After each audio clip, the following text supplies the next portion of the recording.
2001. Mumbai Challengers versus Kenkre FC. A football match, a battle of the titans.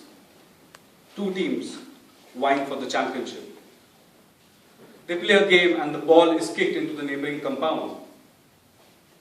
Oliver D'Souza, Ollie, the most excited of the lot of people, runs to get the ball. He climbs over the wall to jump in and get the ball. And he has a minute to decide to go for it or not to go for it.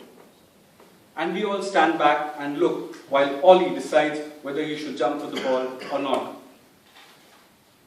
We don't see him after he jumps. We run to the wall to see what happened to Ollie.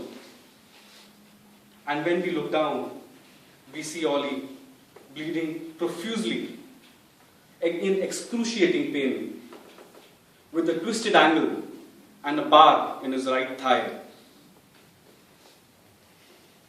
Ollie had fallen. Ollie was hurt. The next I remember this ambulance where he was in and moved to Aga Khan Hospital. I remember that day when I saw his mother crying profusely with all the tears down her eyes, and all of us standing there looking at his family, weeping and seeing him suffering. That was Oliver D'Souza. Respected contest chair, distinguished panel of judges, fellow Toastmasters, and my dear friends, good morning. Good morning. I'm here to speak to you about my friend Oliver D'Souza and how he taught me how to play to win. October 6th, 2001. The doctor's verdict. Oliver D'Souza is paralyzed on the right side of his body for life. Oliver D'Souza gets into a cocoon. No one knows where Ollie is. Any amount of trying to contact Ollie on any social circuit is impossible because he is unavailable.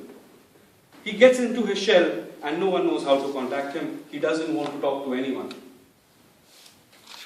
This is the story of Ollie. May 6, 2011, 10 years down. I'm going through the newspaper and on page 18 of the sports section, I suddenly see a photograph that is familiar.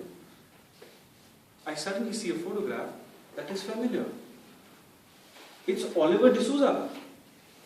And I read the headline. It says, Standard Chartered Mumbai Marathon Handicap Category winner Oliver D'Souza. And I'm shocked. It is the same Oliver D'Souza and his mother next to him in the same photograph, having tears in her eyes, just how I had seen her 10 years back. The purpose of these tears were different. These were tears of joy. I was so excited when I saw that. I decided I have to get in touch with my friend Ollie. Through the internet, through emails, I contacted him. And I asked him, Ollie, what happened? And he told me what changed his life. He told me for 7, 8 years he sat on that wheelchair thinking about how rotten his life had become and did not want to speak to anyone.